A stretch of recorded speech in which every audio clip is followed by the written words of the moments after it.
People often said I was a lucky man. They said it when they saw the iron gates of my estate slide open without a sound.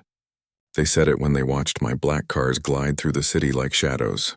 They said it when they stepped inside my marble entrance hall and looked up at chandeliers imported from Europe, each crystal catching the light like frozen stars. They said it when servants opened doors before I touched them, when chefs prepared meals I barely tasted, when tailors measured suits against my shoulders with trembling hands. Lucky. I used to smile whenever I heard it. A polite smile. The kind wealthy men learn young, because explaining the truth would have made them uncomfortable. Luck, I discovered early in life, can be loud on the outside and hollow on the inside. I was 36 years old, successful, respected, envied. My name opened doors in business circles and private clubs. Men shook my hand firmly. Women flirted for sport. My friends toasted to my future, and every night I went to sleep alone. My mansion was too large for one person. The silence inside it had its own personality. It waited in hallways. It followed me up staircases. It sat across from me at dinner. Sometimes I would ask the staff to leave earlier than usual just so I could hear some kind of movement while they gathered their things. The sound of voices fading toward the servants' wing felt more human than the polished quiet they left behind. Then the house became what it always was after dark. Beautiful, expensive, empty. I had known I was different long before I had words for it. At 14, while my classmates boasted about girls, I found myself staring at boys' smiles too long. At 17, I learned how dangerous honesty could be in certain rooms. At 20, I learned how easy it was for men like me to become secrets, so I became careful. Careful in business. Careful in public. Careful in desire, I dated discreetly. Quiet dinners in hidden restaurants. Weekend trips under false explanations.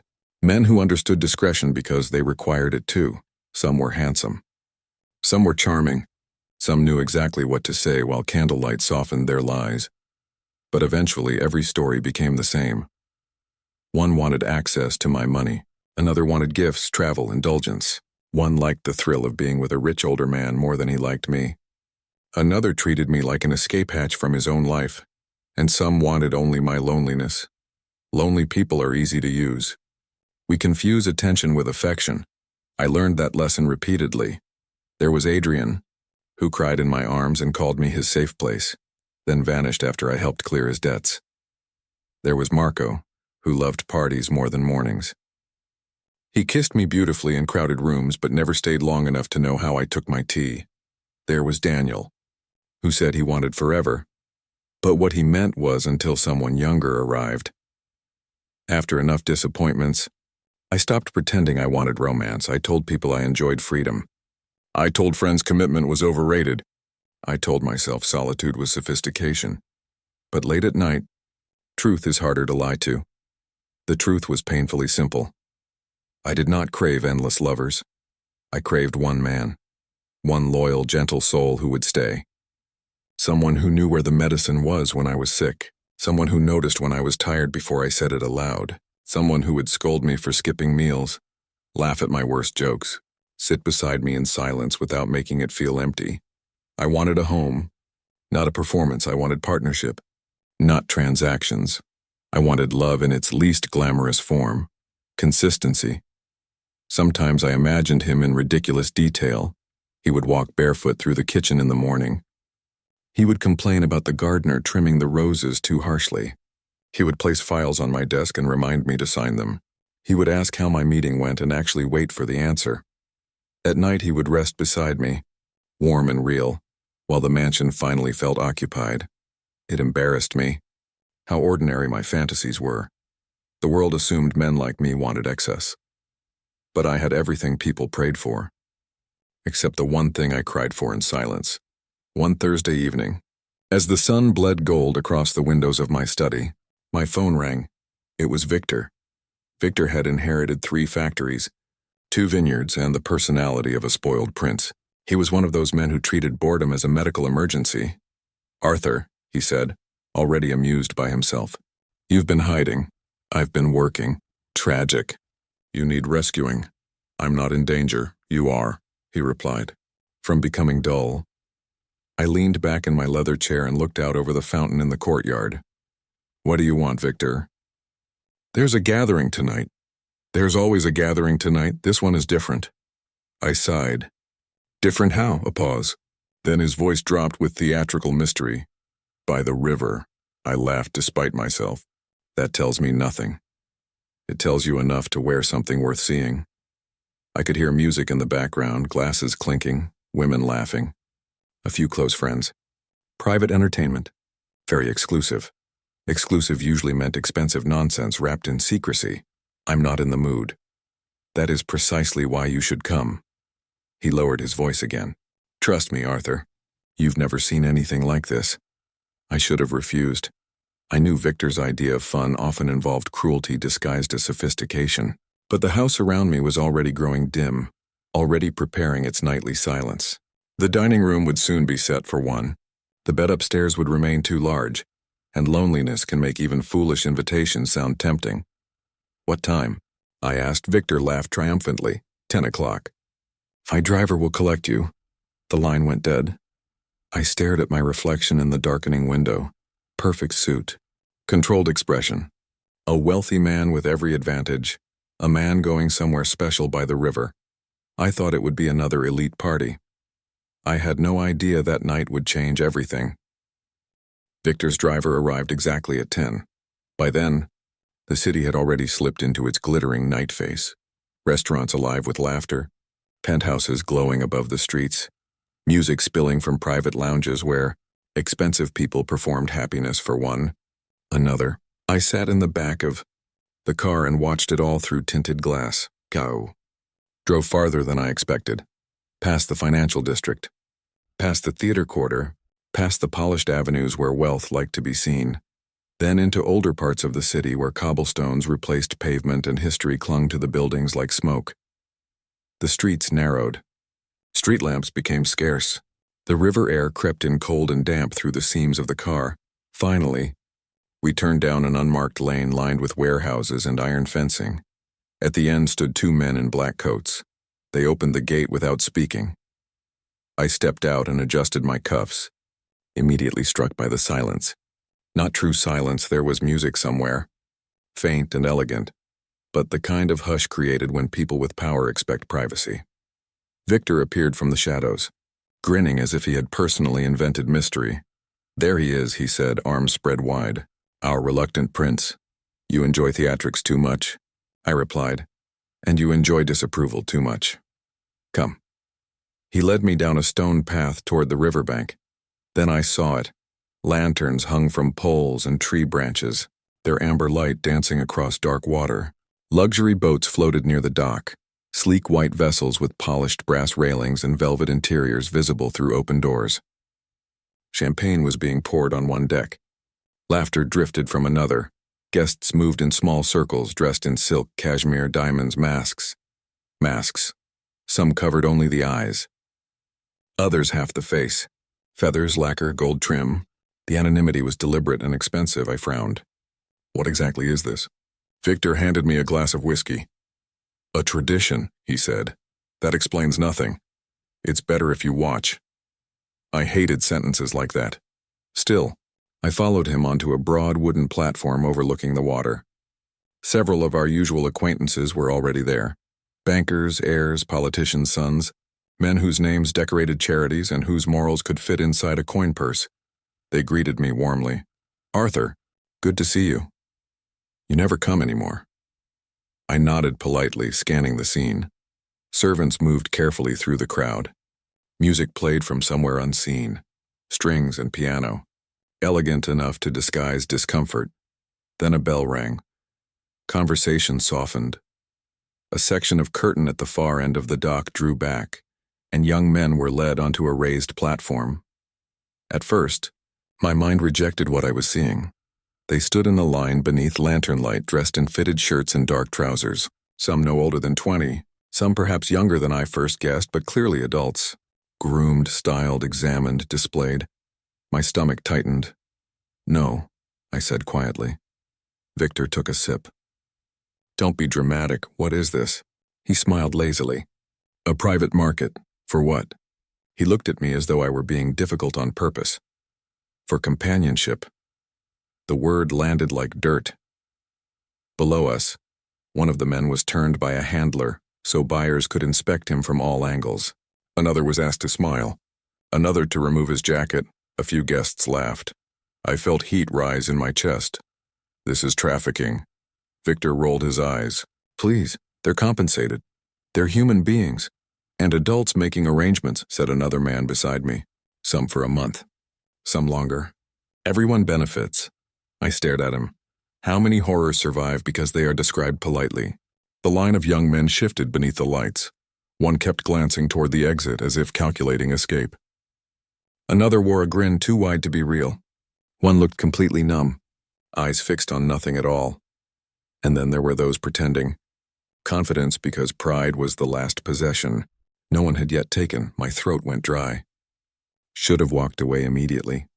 Should have called authorities, made threats, burned every name present into memory. Instead, I stood frozen, caught between rage and disbelief. A man stepped forward with a ledger and began speaking numbers, bidding, openly, hands raised. Heads nodded. Drinks sipped while prices climbed over living people. My fingers tightened around the untouched whiskey glass until I thought it might shatter. You're pale, Victor said. Relax, no one forced you to purchase. I turned sharply. Do you hear yourself? He shrugged. You always pretend the world is cleaner than it is. This world is dirty because men like you enjoy mud. He laughed. I wanted to hit him.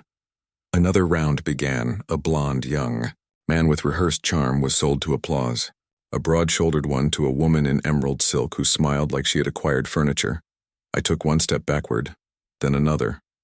I was leaving. I no longer cared if Victor mocked me for months. I no longer cared who was offended. I would get into the car, return home, and scrub the sight of this place from my skin. Then the curtain moved again. One more man was brought onto the platform. He stood still while the handler released his arm. No smile. No performance. No flirtation, just stillness.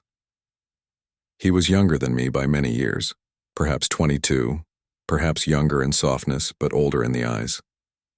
Dark hair falling carelessly over his forehead, strong jaw, graceful posture despite visible fatigue, beautiful in the way some paintings are beautiful after surviving fire.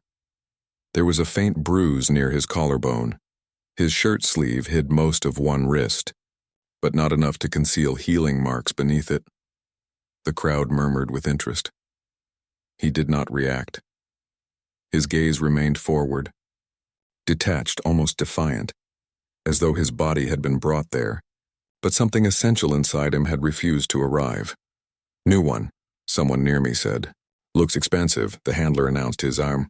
Name, Jack. The name was simple, human, too human for this place. 1. Buyer called for him to turn. Jack did not move. The handler gripped his shoulder and forced him sideways.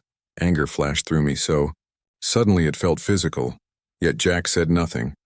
He simply endured with the practiced silence of someone who had learned resistance can be costly. Then, as he was turned back toward the crowd, his eyes lifted, not scanning, not pleading, searching nowhere, until they met mine. Everything around me blurred. The music, the laughter, the river, Victor speaking beside me, the auctioneer's voice rising into numbers. There was pain in those eyes, yes, but something else too. Dignity, bruised but alive, a refusal to disappear. When our eyes met, I forgot the noise around us. The first number called for Jack was obscene, not because it was high, because it existed at all. A man in a silver mask raised 2 fingers casually, as if ordering another bottle of wine. Someone across the platform countered without even looking up from his phone. Laughter rippled through the crowd. Jack remained motionless beneath the lanterns, only his jaw tightened. Strong demand already, Victor murmured beside me. You see? Quality always attracts attention. I turned to him slowly. Did you just call a person quality? He smirked. Arthur, if outrage wrinkles your face any further, I'll have to buy you cream. Another bid, then another. The numbers climbed rapidly, and with each increase I felt something in me harden. Broad man in a navy coat asked whether Jack was obedient. The handler answered. Before Jack could speak, Very trainable, several. People chuckled. I looked at Jack then. Not at his face, but at his hands. His fingers were curled inward so tightly the knuckles had gone white. He was enduring humiliation the way soldiers endure weather, because there was no point fighting the sky. I should have walked away earlier. Now, leaving felt like betrayal. What's wrong with you? Victor asked lightly. You look emotional. I am. That's dangerous in places like this. The auctioneer called another price. A younger banker near us laughed and said, Worth it for that face alone. Someone replied, I'd pay double if he knows how to stay quiet. More laughter. My stomach turned. Then a woman in pearl said, No. He has the tragic look. Some men love fixing broken things. I do not remember deciding. One moment I was standing in disgust. The next, my hand was raised. The auctioneer pointed immediately. A new bidder enters. Victor stared at me. Arthur. Another number was called. Someone across the dock countered at once. I raised again. The room shifted. Heads turned. Recognition spread through the masked guests. Wealth knows wealth even in disguise. Now this is interesting, Victor said under his breath. I barely heard him. I kept my eyes on Jack. For the first time, something changed in his expression. Not hope, he was too experienced for that. Not relief either. Confusion, as though he could not understand why a man like me had entered the game. The bidding accelerated. My friends began enjoying themselves. Careful, Arthur, one called. You'll spoil him, another laughed. Didn't know you liked them stubborn. Victor leaned closer. If this is about conscience, stop now. You're only proving their value. I said nothing. Another number, then another. The banker in silver mask hesitated, calculated, raised. Once more, I answered immediately. The crowd murmured louder. The auctioneer smiled greedily. I no longer cared what it cost. Money had bought me art, land, influence, convenience. Let it buy one interruption and cruelty. The banker finally lowered his hand. Sold, announced the auctioneer, striking the rail with a polished hammer. To Mr. Arthur. Applause scattered across the dock. I felt no victory, only nausea.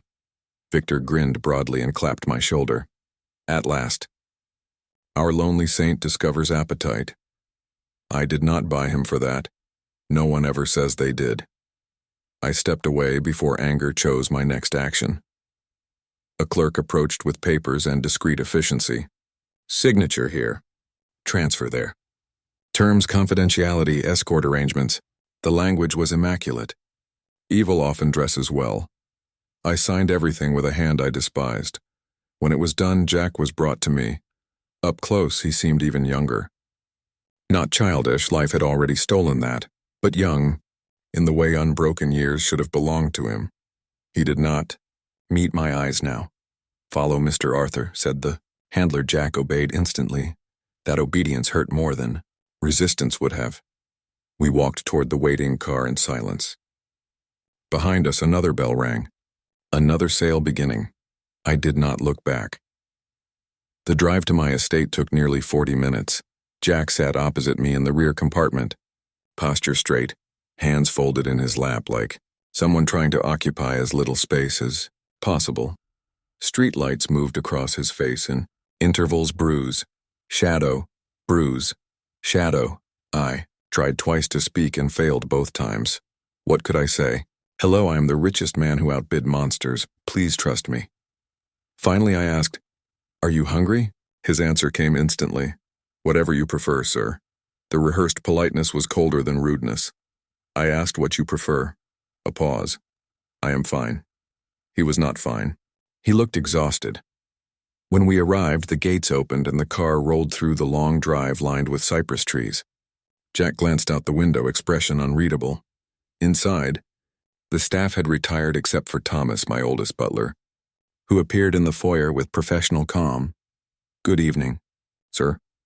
Thomas, I said quietly, please prepare the blue guest suite and ask the kitchen for something warm to eat. His eyes flicked once toward Jack, then back to me. Of course, no questions. One of the reasons I trusted him.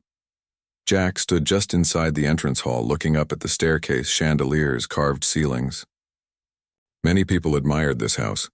He studied it like a man examining a trap. Come, I said gently.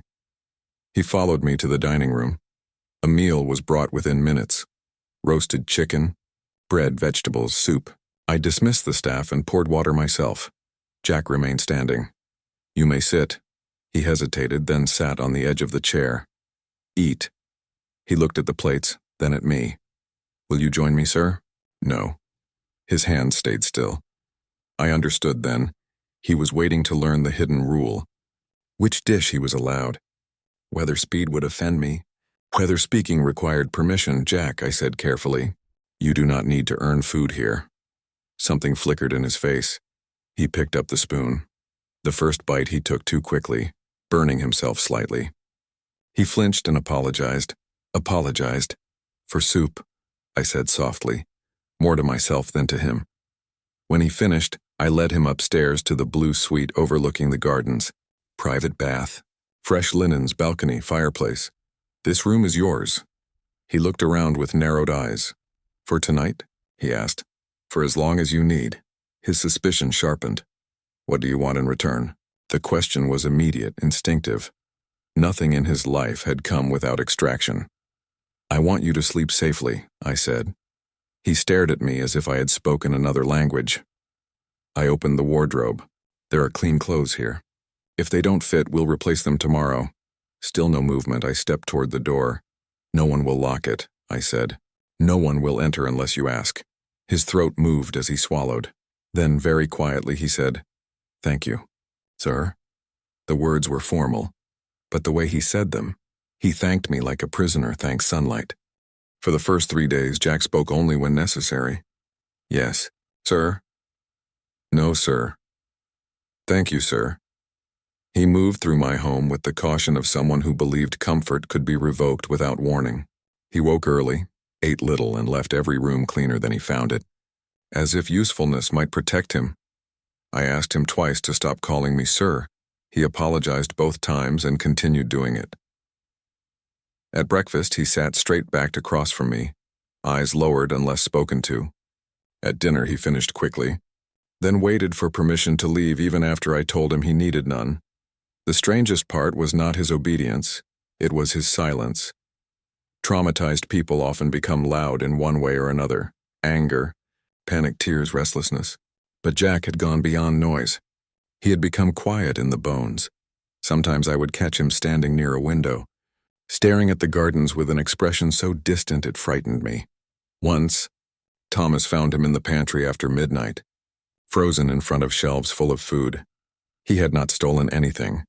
He had simply stood there, unable to believe abundance could exist without punishment. By the fourth evening, rain settled over the estate in soft gray sheets. I was in the library with a fire burning low when Jack appeared in the doorway. He had changed into one of the sweaters I'd bought for him that morning. It hung slightly loose over his frame. May I come in? He asked. You never need permission. He gave the smallest nod, then entered anyway, as if rules still mattered more than invitations. Would you like tea? I asked. If you are having some. I'm asking what you would like. He hesitated. Yes. It felt absurdly meaningful. I rang for tea. When it arrived, Thomas placed the tray quietly and disappeared. Jack remained standing until I gestured to the chair opposite mine. He sat. Rain tapped the windows. Firelight softened the room. For several minutes, neither of us spoke. Then he said, Why did you buy me? The bluntness startled me. I told you. To get you out of there. That is not why men spend money like that. No, I said. Usually it isn't. He studied me with those guarded eyes. You have not touched me. The statement was clinical. Not grateful. I won't touch you unless you ever want me to. He looked away first. I don't understand you. Then we have something in common. For the first time, the corner of his mouth almost moved. Almost. He wrapped both hands around the teacup, absorbing warmth through the porcelain. Then, very quietly, he said, If I tell you things, will you send me away? The question landed like a blade. No. You promise? Yes. He stared into the tea for so long I thought he might retreat back into silence. Instead, he began. I don't know my exact birthday, he said. My mother used to choose one each year depending on what season she remembered. He gave a faint, humorless smile. We were poor enough that dates did not matter. He spoke in fragments at first, each sentence carefully detached from feeling. A village far from the city. A father who drank whenever work disappeared. A mother who worked until sickness hollowed her. Hunger so common it stopped being dramatic. When you grow up hungry, he said, you stop dreaming big. You dream of bread, of shoes without holes, of one winter with enough blankets. When his mother died, relatives took him in. Took me in, he repeated. That sounds kinder than it was. An uncle kept him doing labor. Cleaning stalls, carrying crates, tending animals. At 16, when debts worsened, that uncle introduced him to a man from the city. He said I was lucky, Jack said. I felt something cold pass through me. Lucky. That word again. They dressed it as opportunity, service in a wealthy household, better food, better life. He looked up at me then. I believed them. I could barely speak. How old were you? 16. The fire cracked sharply between us. His first owner was a businessman with estates in 3 cities and a reputation for generosity. He liked donating publicly, Jack said. It made people trust him privately. Jack was trained quickly, how to pour wine, iron shirts, polish silver, answer doors, keep his eyes lowered. At first I thought I could survive it. Hard work is still work, but then I learned I had not been bought for labor. His voice thinned, though his face stayed composed. The man began entering Jack's room at night, sometimes drunk, sometimes cheerful, sometimes angry for reasons unrelated to him. He liked reminding me no one would believe me, Jack said. He said poor boys become liars when rich men say no. I gripped the arm of my chair so hard my hand ached. Jack continued because stopping, perhaps, would mean feeling. He invited friends often. Important men, married men. Men praised in newspapers, a pause. Sometimes they wanted entertainment. My throat closed. He looked toward the fire instead of me. They would blindfold me, said it was part of the game. They laughed because I could not see which hands were whose. Rain struck the windows harder. I could hear my own breathing. If I resisted, I was beaten after. If I cried, they said tears made me prettier. The room blurred suddenly. I realized tears had filled my own eyes. Jack noticed and frowned slightly, as if confused by weather indoors. I learned to leave my body, he said. Do you understand? Yes, I whispered, though I prayed I did not. You become ceiling paint. Curtain fabric. A crack in wood. Anywhere but there. He told me of mornings spent serving breakfast to the same men who had hurt him hours earlier. Of being ordered to smile. Of bruises hidden beneath collars. Of hearing charity speeches from mouths that had laughed at his pain. He told me silence became survival. Who would I tell? He asked. Servants knew and looked away. Guards were paid. Police visited for drinks. I thought of every banquet hall I had attended, every polished handshake, every room where evil stood comfortably beside respectability. I was part of that world, even if innocent of those acts. I had benefited from the walls protecting men who committed them. Guilt moved through me like sickness. What happened after? I asked quietly. I got older, he said it simply. New boys came. Younger faces interest men like that. So Jack became less prized and more troublesome, too watchful, too silent, too aware. One day he was beaten for refusing a guest who wanted him intoxicated. 2 weeks later he was sold. Not to freedom, he said. To traders. The river market. Prepared, cleaned, priced, transferred. A chain of ownership disguised as commerce. By then I was openly crying. I did not care how undignified it looked. Tears ran hot and constant down my face. Jack stopped speaking. I'm sorry, he said automatically. The apology shattered me more than the story. No, I said hoarsely. No, Jack, never apologize for what was done to you. He watched me in silence, almost wary. I crossed the room slowly and knelt in front of his chair so we were eye level. I am sorry, I said. For every man with money who thought wealth excused cruelty. For every room that protected them. For every time people like me looked away because ugliness was hidden behind polished doors.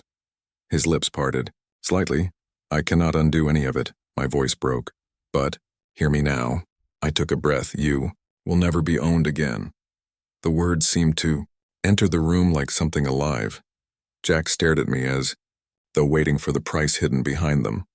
There is no contract here, I continued. No debt, no obligation.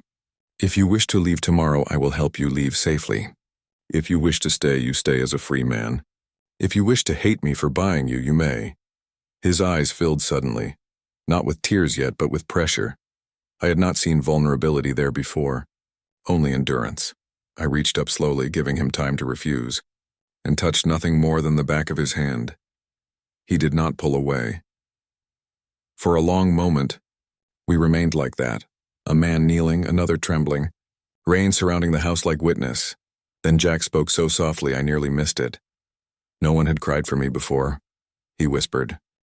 Healing did not arrive dramatically. There was no single morning where Jack descended the staircase smiling, no miraculous speech in which pain announced it was leaving. Trauma is not polite enough to exit through the front door. It loosened slowly, thread by thread. The first change came at breakfast. Until then, Jack had treated every meal like a formal examination, straight back, measured bites, silence sharpened by caution. But one morning, as sunlight spilled across the dining room table, I reached for the marmalade and knocked over my coffee instead. It spread across contracts, linen, and my sleeve in one humiliating wave. I swore under my breath. Jack stared at me. Then, to my astonishment, he laughed, not loudly, not long. Just one surprised burst of laughter that escaped before he could stop it. He covered his mouth immediately, eyes wide. I'm sorry. Don't you dare apologize for that, I said, blotting my sleeve with a napkin. It's the happiest sound this room has heard in years. His shoulders shook once more with suppressed amusement. From then on, breakfast changed. He began arriving earlier than necessary, sometimes already seated when I entered, sometimes standing by the window with tea in hand. He still moved carefully, but conversation began to appear in fragments. This bread is better toasted longer. You work too late. Your cook uses too much salt when nervous. How would you know he's nervous? He hums louder. He was observant in the way neglected people often are. He noticed everything because once noticing had kept him safe. I found myself looking forward to mornings. The house did too, I think. Rooms can sense when they are finally being lived in. The gardens became our next language. Behind the mansion stretched old grounds my mother once loved. Roses, trimmed hedges, stone paths, a greenhouse neglected since her death. I paid gardeners generously, yet rarely walked there myself. One afternoon I found Jack outside, kneeling in the soil with rolled sleeves, hands dark with earth. You'll ruin that sweater, I said. Without looking up, he replied, Then it will have done something useful. I smiled. He had uprooted dead lavender and was reorganizing flower, beds with the authority of a man who had always known where beauty should go. My mother planted these, I said quietly. He glanced up then. Did she love them? She loved making broken things bloom again. Jack returned his gaze to the soil. She sounds dangerous, I laughed. She was. From then on, we gardened together in the late afternoons. He taught me how to prune without fear. I taught him the names of imported plants he insisted were less impressive than local herbs. We worked side by side in comfortable silence broken by small remarks. Too much water. That thorn was personal. You're wearing expensive shoes to dig dirt. Your criticism grows healthier than the roses. Sometimes our hands brushed reaching for the same tool. Each accidental touch lingered in me longer than it should have. Inside the house, I began teaching him practical things, not because I wanted to shape him into something useful, but because dependence had been forced on him for too long. Started with contracts. He hated paper immediately. Always means someone richer wrote it, he said. Usually true, I admitted. So I showed him clauses, signatures, traps hidden in elegant language, how penalties worked, how wages should be stated, how ownership can disguise itself as opportunity. He learned quickly. Too quickly. Why is this paragraph so long? He asked one evening, reading over my shoulder. To confuse people. Sow theft with punctuation. Exactly. He grinned. I taught him banking basics, property rights, how to open accounts, how to verify identities, how to say no in writing. Most importantly, I taught him choice. You do not need permission to leave the house. I reminded him one morning. No. You asked Thomas yesterday. I was being polite. You asked if you were allowed. He looked. Away conditioning speaks long after captors are gone, so I made rules. Only to destroy them you may come and go. You may refuse invitations. You may lock your door. You may disagree with me. You may change your mind. You owe gratitude to no one for basic dignity. At first he listened suspiciously. Then he began testing freedom in tiny ways. He walked alone into town. Returned 2 hours later with books and pastries. He chose his own clothes instead of what I provided. He argued with me about market investments and was annoyingly correct twice in 1 week. He slept later some mornings. Once, when I asked if he wished to join me at a charity dinner, he simply said, "No." I nearly applauded. Somewhere in all this he began caring for me, not formally, not obediently, naturally. If I worked through lunch, a tray appeared in my study without announcement. If I forgot my evening medicine, he leaned against the doorway and said, "Take it now, or I'll tell Thomas you're dramatic." When I misplaced documents, he reorganized my desk with ruthless efficiency and no respect for my piles. "You cannot file by emotion," he said. I was not filing by emotion. One folder was labeled, "Important maybe." It was accurate. He shook his head, smiling. He learned how I liked tea without asking. Knew when headaches were coming by the way I rubbed my temple. Opened windows in rooms before I noticed the air felt stale. Each act was small enough to deny. Together they remade my life. One evening, watching him straighten bookshelves while humming under his breath, the truth struck me with almost painful clarity. This was what I had wanted all along, not someone purchased, not someone obedient, not someone grateful, someone present, someone who cared because he wished, to someone who could mock me, challenge me, notice me, choose me. He wasn't serving me, he was choosing me, and I, God help me, was falling in love. I tried to behave sensibly. He was younger, healing, dependent in ways neither of us fully understood. Desire could become exploitation if handled carelessly. So I buried it where rich men bury dangerous things, beneath routine. But love leaks. It showed in how I listened when he spoke, in how I noticed new scars only when sunlight touched them, in how my chest tightened whenever he left the room.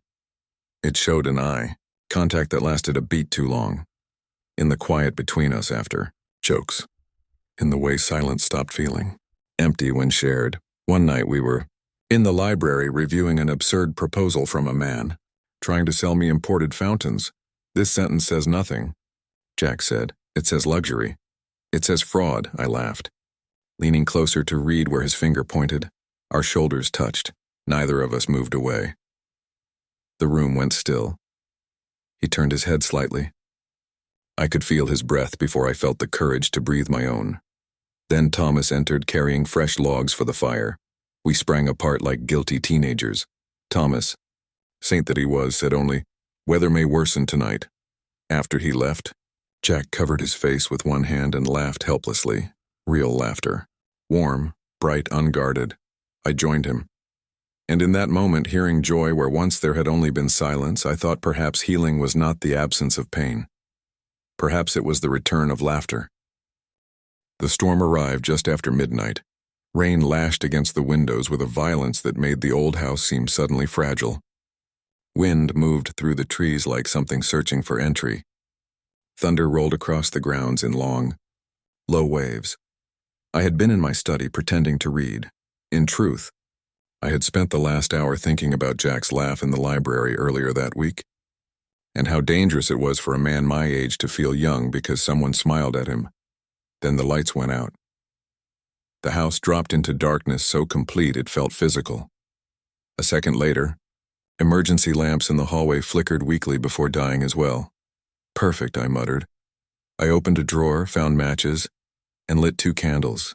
Their small flames threw gold against shelves of books and turned the room intimate in ways I was not prepared for. I had just stepped into the corridor when I heard a sound from upstairs, not loud, a choked gasp, followed by something hitting the floor, then a voice. "No, please, Jack." I took the stairs 2 at a time. His door was half open. Candlelight from the hallway revealed chaos inside. Bed sheets tangled, a lamp knocked over, Jack half fallen beside the bed, fighting something only he could see. No, Stop, don't. His arms were raised defensively, his breathing ragged, eyes shut tight. A nightmare. No, a memory. Jack. I crossed the room quickly and knelt beside him. Jack, wake up. You're safe. He flinched violently when I touched his shoulder. Don't touch me. The words were wild, terrified. I pulled my hand back immediately. Jack, it's me, Arthur. He was shaking so hard the bed frame rattled. I lowered my voice. You're in your room. In the house. No one is here. Thunder cracked outside, his eyes opened suddenly. For one awful second, he looked at me without recognition, then the panic broke. He sucked in air like a drowning man surfacing, and reached for me with both hands. I caught him. Instinctively, he clung to me so tightly I could feel every tremor running through him. It's all right, I said, though my own chest ached. I've got you. He buried his face against my shoulder. I sat there on the floor holding him while rain battered the windows and candlelight trembled across the walls. Slowly, his breathing steadied, but he did not let go. Neither did I. Minutes passed, maybe longer. When he finally spoke, his voice was rough with shame. I thought I was back there. You're not. I know. A pause, but sometimes my body doesn't. I closed my eyes briefly. Trauma lives where reason cannot reach. You never have to apologize for surviving. I said, his grip tightened again. You always say things like that. What things? Things no one ever said before. I wanted to answer lightly, but emotion made humor impossible. So I told the truth. Then I'm glad someone finally is. He pulled back just enough to look at me. The candle on the bedside table lit half his face, left the other half in shadow. Tears still clung to his lashes. You're the first person who made me feel human. Again, he said. I forgot how to breathe. There are sentences that split a life into before and after. That was one of them. Jack, no, he said softly. Let me finish before I lose courage. He released one hand from my coat and wiped at his eyes with visible irritation. I thought kindness from rich men was always a trick. I thought every room had a price hidden somewhere. His gaze held mine. Then you gave me food without asking anything, space without locking doors, freedom without making me beg. His voice trembled. You looked at me like I was a person. When I had stopped believing it myself, I felt my own throat tighten. There are moments when honesty becomes more frightening than exposure. This was mine. I love you, I said. The words came quietly, but once spoken they filled the room. I have tried not to, I admitted. I told myself it was irresponsible, complicated, unfair to you. But it is true all the same. He stared at me, utterly still. I have fallen in love with you. Jack, the storm seemed to hush around us. Then he touched my face with such caution it nearly broke me, as if tenderness were a language he knew only in theory. Arthur, he whispered. I turned my hand and kissed his palm first. A question, not a claim. His eyes closed briefly. Then he leaned forward and kissed me. It was not dramatic. No cinematic hunger. No practiced seduction. It was hesitant, warm, trembling. The kiss of two men who had both gone too long without being met gently. I cupped the side of his face. He held my wrist as if grounding himself. When we parted, our foreheads rested together. Again, this time deeper, slower. The candle flickered. Rain sang against the glass. Somewhere in the dark house, old pipes groaned like witnesses. I helped him onto the bed and sat beside him. He leaned against me, fingers still tangled in my sleeve, unwilling to lose contact entirely. We kissed between silences, spoke in half-sentences, paused whenever fear brushed the edges of the moment. When I touched him, I did so as if handling something precious that had once been broken. When he touched me back, it carried equal parts desire and disbelief. There was no rush, only trust being built in real time. Eventually, he rested his head against my chest, listening to my heartbeat. Then came the twist neither of us could avoid. What if? He began, then stopped. What if what? He did not look up. What if you only saved me because you pitied me? The question hurt because I understood why it existed. Before I could answer, my own fear surfaced. What if you only loved me? I said quietly. Because I was the first safe place you had. Now he looked at me. Two wounded men, each terrified the miracle between them might be built on the wrong foundation. Rain continued outside. Inside, the candles burned lower, and neither of us knew whether love had found us or whether loneliness simply wore its face. The morning after we confessed our love, the house seemed transformed. Every hallway held memory. Every doorway felt charged. The air itself seemed to know that something sacred had happened under its roof while rain and darkness covered us from the world. Jack met me at breakfast wearing one of my white shirts. With the sleeves rolled to his elbows, he looked younger when he smiled and older when he stopped. Moved carefully around one another at first, as if joy might bruise if handled too quickly. Small touches became greetings, fingers brushing while passing plates, a hand on my shoulder when he passed my chair. A kiss stolen in the pantry because Thomas was in the corridor, and Jack found this hilarious. For several days, I let myself believe love had arrived cleanly. Then reality entered through quieter doors. It began when I signed a document in my study and noticed Jack staring at the paper. "What is it?" I asked. "Nothing. It is clearly something." He hesitated. "You sign papers that change people's lives with one pen. Stroke. That sounds more dramatic than accounting. You know what I mean?" I did. The distance between us was suddenly visible again, not in affection, but in power. I owned the house. I paid the staff. I had purchased the night that brought him here. Even kindness in such circumstances casts a shadow. That evening he withdrew into himself. At dinner he spoke little. In bed he held me tightly yet seemed far away. The next day he asked if we could talk. Those words have ended many beautiful things. We sat in the garden beneath a stone arch where roses had just begun to bloom. Jack kept his eyes on his hands. "I love you," he said quietly. The confession should have soothed me. Instead, dread sharpened. "But I don't know what that means yet." I waited. "When I say I love you," he continued, "is it because you are you, or because you were the first person who was kind after cruelty?" Pain moved through me with almost physical force. He rushed on. "I don't want to lie to you. I don't want gratitude to dress itself as love." "You think I haven't asked myself the same question?" I said. His eyes lifted. "What do you mean?" "I wonder if I love you," I admitted.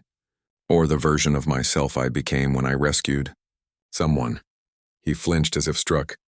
"I'm sorry.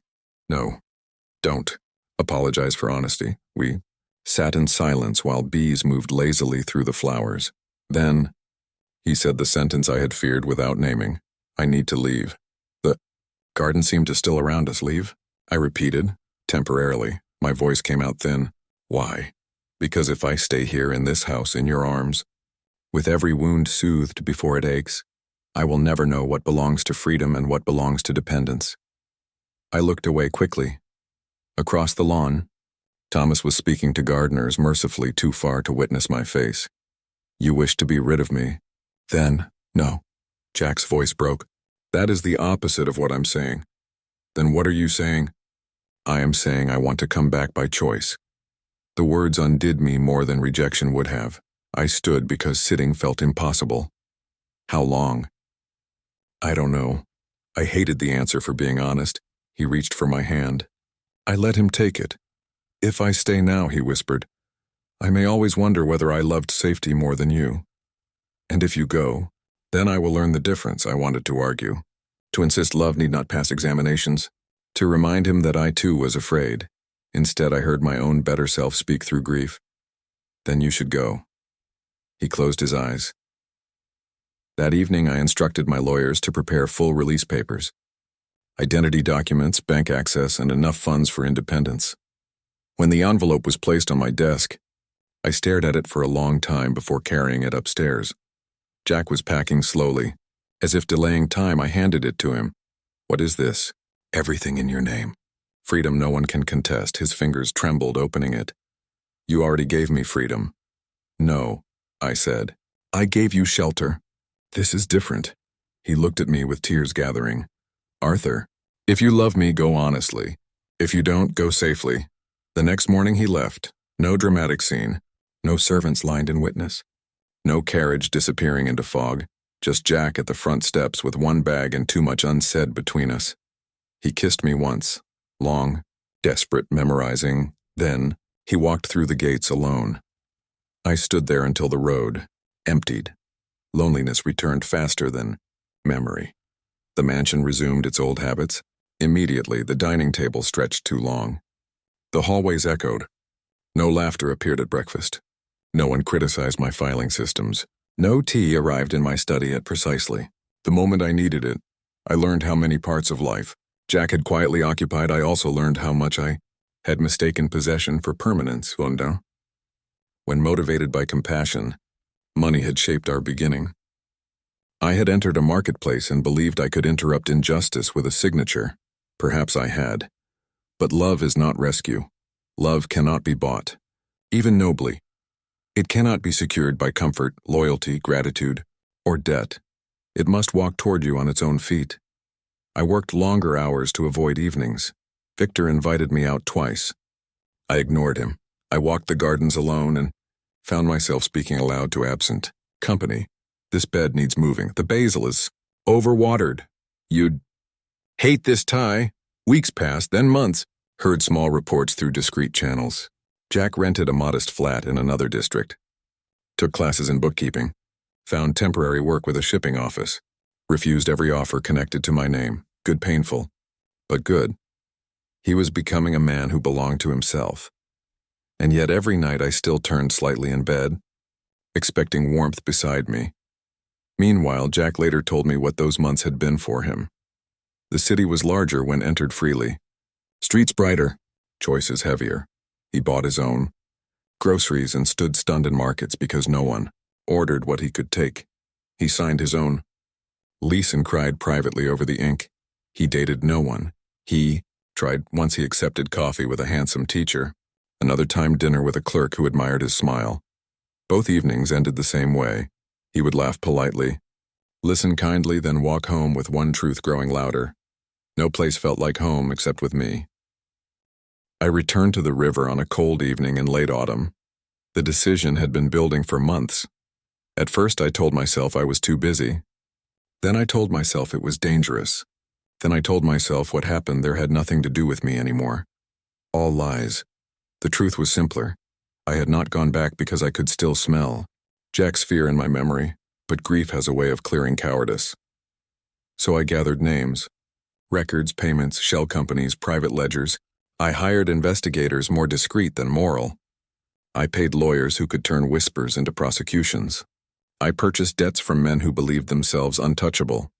Money had once opened the doors of that place. Now I intended to use it to close them. The lane was unchanged. Same iron gate, same warehouse walls, same river breathing dark beside the dock. But tonight the lanterns were dimmer. Guards stood uneasy. Rumors of investigations travel faster than official letters. I walked through the entrance alone. No Victor. No masked friends. No invitation. Only purpose. Several men recognized me immediately and straightened with visible concern. One approached, smiling too quickly. "Mr. Arthur, we were not expecting. You should have expected consequences," I said. His smile died. I handed him a folder thick with copied accounts, witness statements, ownership trails, and legal notices. "This market ends tonight," I continued. "You may choose whether it ends with cooperation or spectacle." He opened the folder and went pale. Around us, murmurs spread. Workers began disappearing into side doors. Buyers slipped toward exits with the speed of men who suddenly remembered prior appointments. Cowards. Always move fastest when lights turn on. I stepped past him toward the main dock. The platform where human beings had once been priced stood empty now. The river moved. Black beneath it, I felt no triumph, only sadness for how long such places survive when profitable people protect them. Then I saw someone, standing at the far end of the dock, hands in coat pockets still. Posture. Dark hair touched by wind. For one irrational second, I thought memory had taken shape. Then he smiled. "Jack." My voice barely existed. He walked toward me slowly, as if granting me time to believe him. He looked different, stronger, straighter, better fed, better rested. No visible fear lived in the set of his shoulders now. The old scars remained, but they no longer introduced him. "What are you doing here?" I asked. "I heard what you were planning." He stopped an arm's length away. Thought you might need a witness. My chest tightened so sharply I almost laughed. I thought you were across the city. I was. And now? Now I'm where I meant to be. I could not trust my own hands, so I kept them still. Jack, if this is pity for a lonely man, spare me. His eyes softened. Then he stepped closer and took my hand himself. Warm. Certain. Free. You bought me once, he said quietly. But my heart came back on its own. The river wind moved around us, somewhere behind us. Doors slammed, men argued, empires of filth began collapsing. I heard none of it. I pulled him into my arms. And this time when he held me, there were no chains in either of us.